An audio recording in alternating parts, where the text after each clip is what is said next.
नमस्कार दोस्तों, आजकल टीए के बिल बन रहे हैं। सभी पीटीआई भाइयों ध्यान दें, अपने टीए के बिल पर्सनल आईडी पे किस तरीके से बनाए जाते हैं।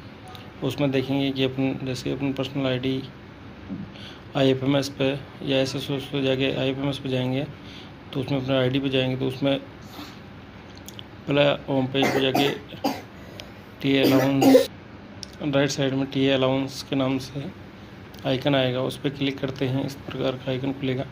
आइकन खुलने के बाद में उसमें अपन कितने दिन के लिए जा रहे हैं वो डेट प्लस उसको राउंड अप में अपन किस तरह का टूर कर रहे हैं। जैसे हम ऐसा गवर्नमेंट का टूर ही करेंगे।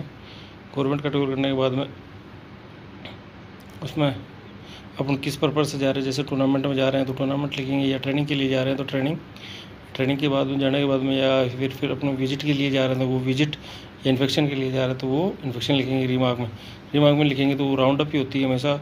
आप जैसे ही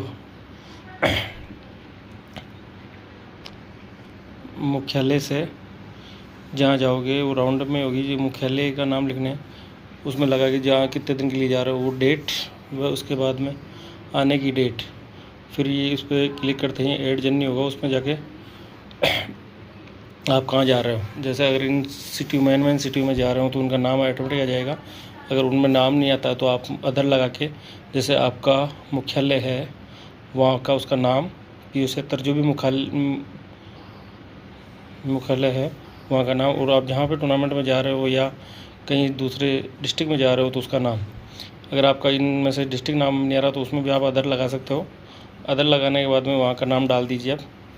और फिर जैसे अपन ये TDA का बिल बनाते हैं तो कम से कम भी 15 किलोमीटर से अधिक ही होना चाहिए, ना कि कम होना चाहिए। अगर आप 15 किलोमीटर से कम हो अपने मुख्यालय से तो वो TDA का बिल नहीं बनेगा आपका और नहीं माना जाएगा। वो आगे जाके ट्रेजडी में या रिजेक्ट DDO या ट्रेजडी में जाके रिजेक्ट हो जाएगा। उसमें जाने के बाद में अपन जैसे हमेशा टूर बस से ही दिखाना है, ना कि पर्सनल गाड़ी से। अगर पर्सनल गाड़ी दिखाते हो तो उसमें ज़्यादा आता है और उसमें प्रॉब्लम ज़्यादा होती है। इसमें टोल का रजिस्ट्रेशन, जैसे आपकी RC सभी उसमें अटैच करनी होती है। तो अपन को हमेशा बस से ही दिखाना है, बस से या ट्रेन से। जैसे आप कितने दिन के लिए जा रहे हो तो वो डेट आ जाएगी इसमें, भाई इस डेट को जा रहे हैं, जैसे 7 हो गई या जो भी एनीवन है। उसके बाद जाने के बाद में जैसे आने की डेट होती है वो उसमें जाने की, जैसे अपन सुबह टाउन से वो मुख्यालय से निकलेंगे तो वो डेट, वो टाइमिंग और ये कितने घंटे का सफ़र है। जैसे 2 घंटे का हो गया, 60 किलोमीटर है तो कम से कम 1.5 घंटा लग जाएगा आराम से। 1 घंटा 25 मिनट या 1 घंटा 30 मिनट के करीबन लग जाएगा। उसके बाद लगने के बाद वो सेलेक्ट करके उसी डेट में आगे प्रस्थान, मतलब जो भी गंतव्य स्थान है वहाँ पर पहुँच जाएंगे। वो लगा के उस पर करेंगे। और फिर जैसे आपके पास अगर टिकट हो तो टिकट नंबर लगा दीजिए। अगर आपके पास टिकट नहीं हो तो आप उसको खाली छोड़ के आगे आपकी डिस्टेंस, आप कितनी दूर गए हो वो डेट वो किलोमीटर है, उसमें आप उसमें टीए भर सकते हो। जैसे आप 50 किलोमीटर जा रहे हो तो 50 या 60 रुपये किराए के हिसाब से भर सकते हो। उसमें आगे जाके सबमिट कर दो। सबमिट करने के बाद में यही प्रोसेसिंग आप उसको राउंड अप में, अगर आपका टूर कंप्लीट होता है उसमें तो आप उसको टूर कंप्लीट करके ये यस करके फिर वो ऑटोमेटिक आपका होम टाउन चेंज हो जाएगा। जैसे आपको वहाँ पहुँचने के बाद में आने का हो जाएगा। अब जैसे उसमें आप वापस आते हो तो ऑटोमेटिक हो जाता है वो, उसमें आप बस का ही लगाओगे। बस का लगाने के बाद में और वो नीचे डेट, जैसे आने की डेट है आपकी 25 या जो भी एनीवन है वहाँ से, तो वो डेट सेलेक्ट करके वहाँ से निकलने का समय हमेशा इवनिंग का ही रखना। तो उससे ये होता है कि अपना TDA फुल डे का बन जाता है।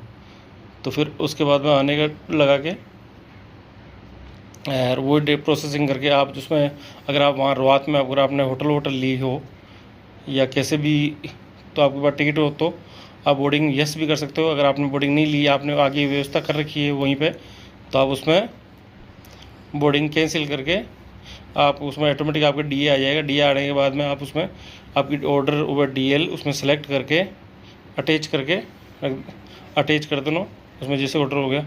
फिर आपको सिग्नेचर करना हो तो उसमें आपका आधार नंबर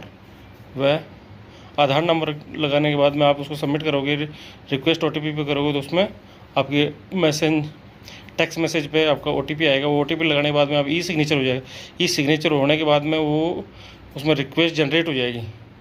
जैसे उसको ओके करोगे तो वो DDO पे ID पे चली जाएगी। तो मतलब आपकी यहाँ पे पर्सनल आईडी से जो भी काम किया आपने वो आपका ख़त्म हो गया, वो अब आपके DDO आईडी पे दिखाएगी, ना कि अब आप उसको ना तो डिलीट कर सकते हो और ना ही आप उसमें कुछ भी कर सकते हो। अब उसमें कुछ नहीं होगा। थैंक यू, धन्यवाद।